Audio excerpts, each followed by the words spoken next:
thunder of jets in an open sky, a streak of gray, and a cheerful... A loop, a whirl, and a vertical climb, and once again you'll know it's time for the adventures of Rocky and Bullwinkle and friends.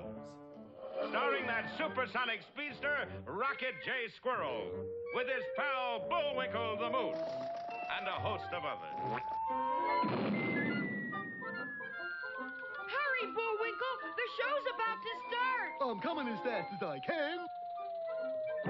Wave to the people! Yay! Now what are you doing? Sign an autograph. Let's see. John Smith.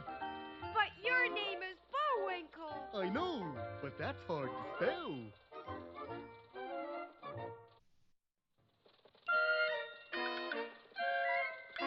We're gonna have a lot of fun. Come on and join us. Sure, there's always room for one more.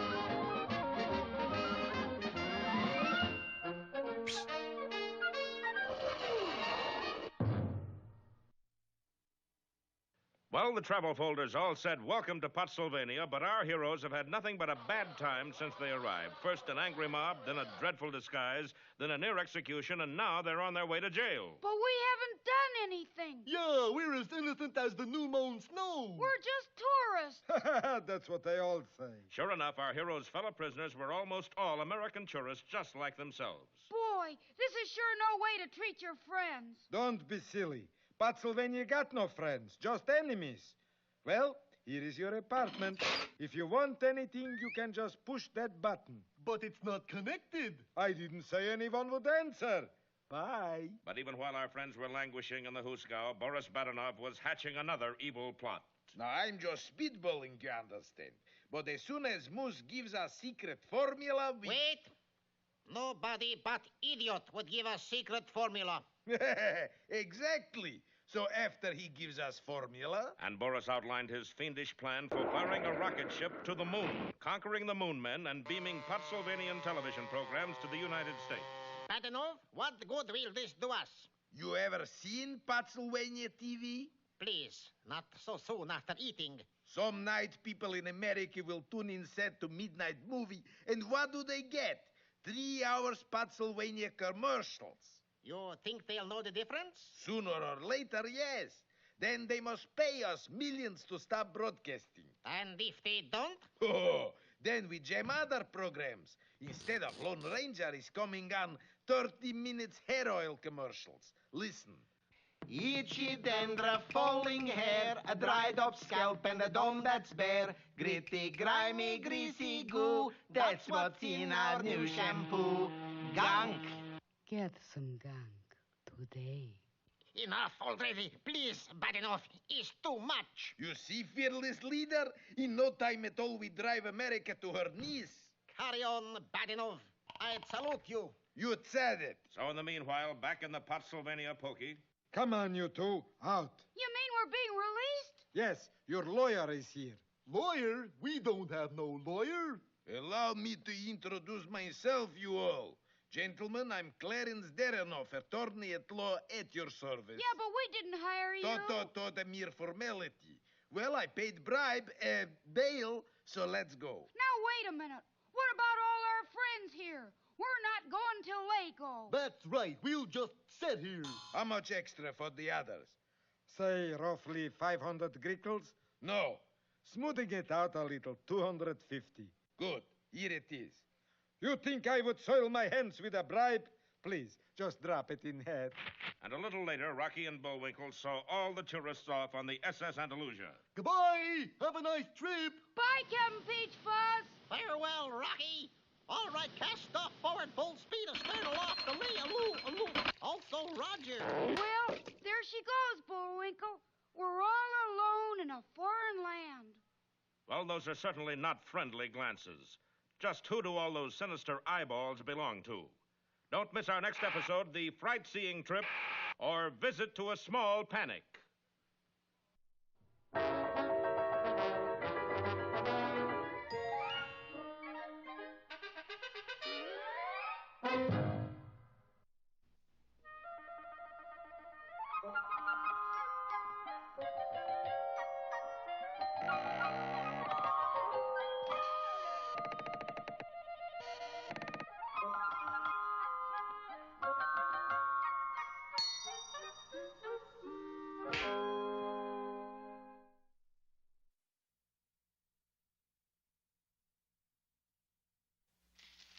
Once upon a time, there was a girl named Cinderella who lived with her two sisters. Every night, the two sisters would dress up and go into town where they were popular and sought-after scrub women. Night after night, Cinderella would stay home doing the chores. It's work, work, work. All the time work.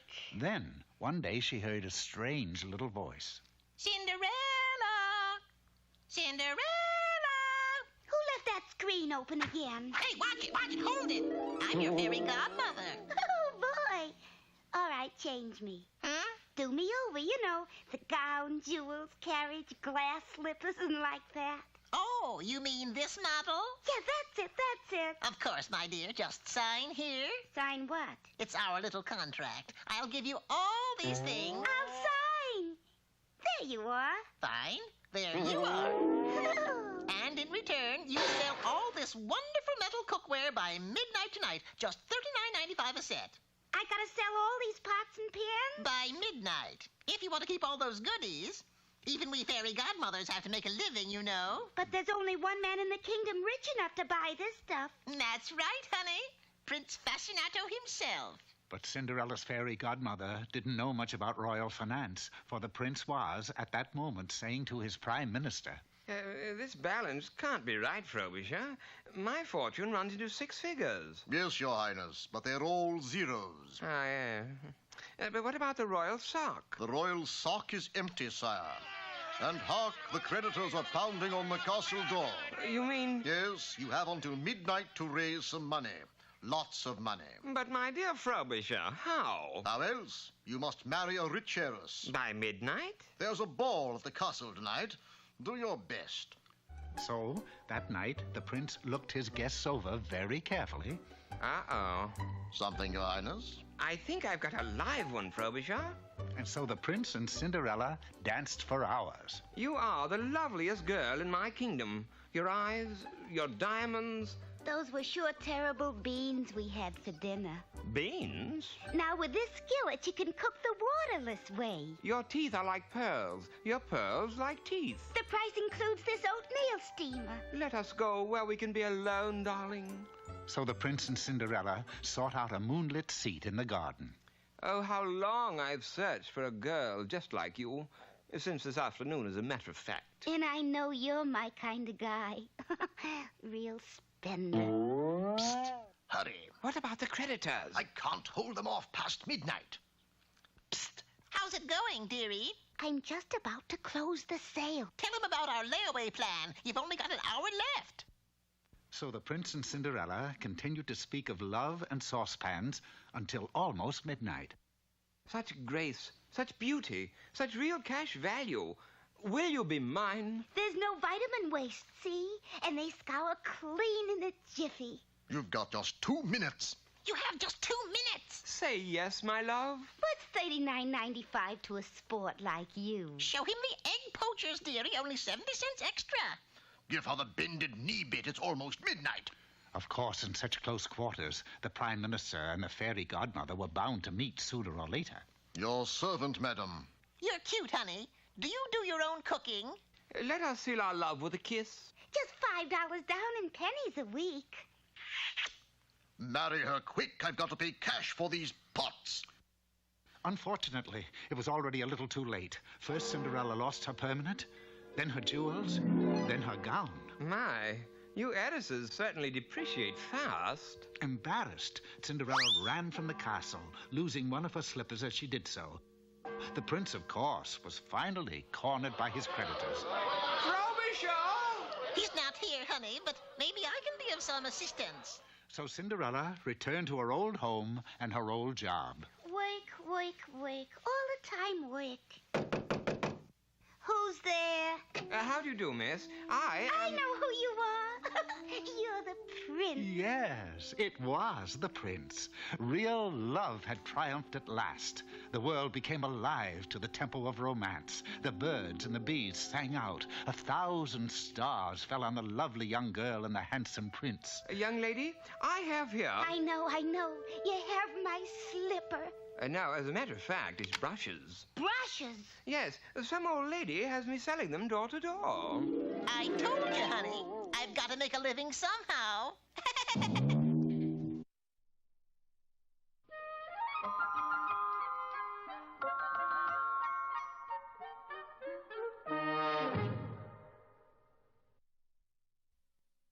now, here with an unlimited supply of misinformation is Mr. Know-It-All. Hello, Inquesters out there. Today I shall instruct you on how to cook a turkey's goose. The first step in cooking a turkey is to preheat the oven to 6,000 degrees. Don't you think that's awfully hot? Only for the turkey. Now, while the oven is preheating, we go out in search of a turkey. There are many ways of snaring a turkey, the most surefire of which is to shake some paprika on his nose. This not only stops him from taking flight, but clears up the sinuses as well. The second surefire way is to utilize the turkey in the straw trap. This consists of a deep pit covered with a straw mat. We sprinkle turkey seeds on the mat. The turkey comes after the seeds, steps on the mat, and walks off into the forest. Perhaps the turkey does not weigh enough. But the moose does. The third surefire method of catching a turkey is the last and never fails. Mr. Butcher, let me have a turkey, please. And now all that remains is to cook the bird in the preheated oven. But, Mr. Know-It-All, I still think the oven at 6,000 degrees is too hot. It couldn't be. I haven't lit it yet. So, taking a match, I walk into the kitchen and... Well, thank you, Mr. Know-It-All. You're welcome down there! And now... Hey, Rocky, watch me pull a rabbit out of my hat. Again? Nothing up my sleeve. Presto! Ooh, don't know my own strength. Now here's something we hope you'll really like.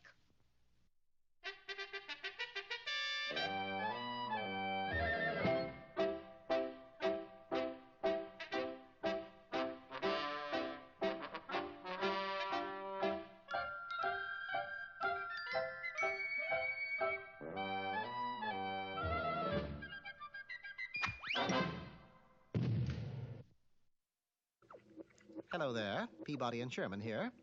Today, through the magic of my Wayback Machine, Sherman and I will become acquainted with that eminent Scandinavian inventor, Alfred Nobel. Isn't he the man who invented prizes, Mr. Peabody? No, Sherman. Alfred Nobel invented dynamite. Set their way back for Italy. And the year? 1863. As usual, the Wayback took us way back instantly, and there we were standing before a quaint little Italian villa. I believe this is the Nobel residence, Sherman. How can you tell, Mr. Peabody? Sherman's question needed no further answer. Inside the smoke-filled structure, we found Alfred Nobel in what was left of his laboratory. Are you all right, Mr. Nobel? Yes, sure, I'm fine. I assume, sir, you've been conducting an experiment on high explosives. Oh, yes, sure. It's a little thing I call nitroglycerin. I guess you'll have to give it up now that your laboratory's ruined. Oh, no, on the contrary. He led us into an adjoining room. This one, too, contained a laboratory. A new one. You wouldn't believe this, but at one time this place consisted of 87 laboratories. This little villa? This little villa was once a huge estate. Now, if you'll excuse me, I'll get on with my work. I'm expecting the mess here in exactly 1 hour. The mess? MESS. The mechanical engineers of Sardinia and Sicily. If I can prove that nitroglycerin is as powerful as I think it is, then by golly, I've got it made. Oops. Careful, Mr. Nobel. You almost had another explosion. Sorry, it must be the light in here. So saying, the great inventor struck a match and lit what appeared to be a candle. There, that's better. More light on the subject. Now, where was I? You'll have to forgive this interruption, sir, but the candle... What about the candle? Well, if your candle maker's initials aren't TNT, then I suggest this candle isn't a candle at all. Oh, it's ridiculous. I know a candle when I see one. Come outside, I prove it to you. We adjourn to the front lawn. Now, the candle is still in my laboratory, correct? Correct. And if it were TNT, it would blow up, also correct? Also correct. Well, it hasn't blown up yet. Therefore, I think I can safely state without the least bit of hesitation that what you assume to be a stick of TNT is in reality a stick of TNT. Fortunately, Mr. Nobel had a few more laboratories left. And this time, Sherman and I kept a constant vigil on the great man. Working feverishly, he concluded his experiment just as the mess delegation arrived. Won't you say this stuff is more powerful than garlic? Far more powerful, sir. This we got to see. Proceed me the test. The test was a simple one. 200 yards from Nobel's villa stood a dilapidated shack. The nitroglycerin sat on its dusty floor. Back at the laboratory, Sherman and I awaited the historic moment. The rest is child's play. I merely press this button, and the shack becomes non-existent. I'm sure those gentlemen will be highly impressed. By the way, where are they? At the best possible vantage point, in the shack. And with that, he calmly pressed the button. Did I say in the shack? Oh, my gosh, there's going to be a disaster. Good gravy, this is going to ruin me. Calm yourselves, please. If you'll notice, the shack is still standing. How could it be? Something must have gone wrong. Right. It's very simple. It takes electricity to set off the nitroglycerin, doesn't it? Of course it does. Why? Because I took the precaution of removing this fuse, thereby cutting off the electricity.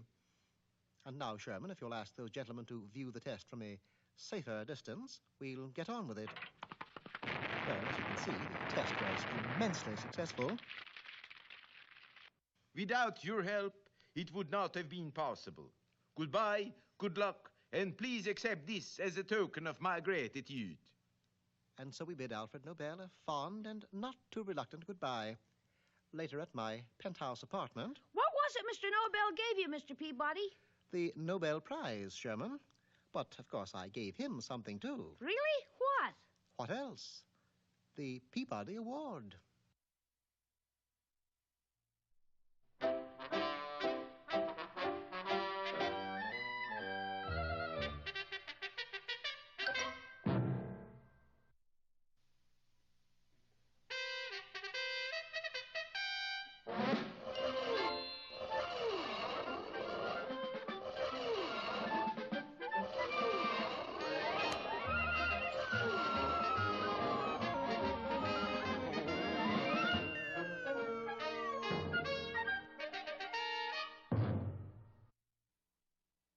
Well, our heroes are heroes again. They've rescued a boatload of tourists from the Pottsylvanian pokey and sent them on their way home.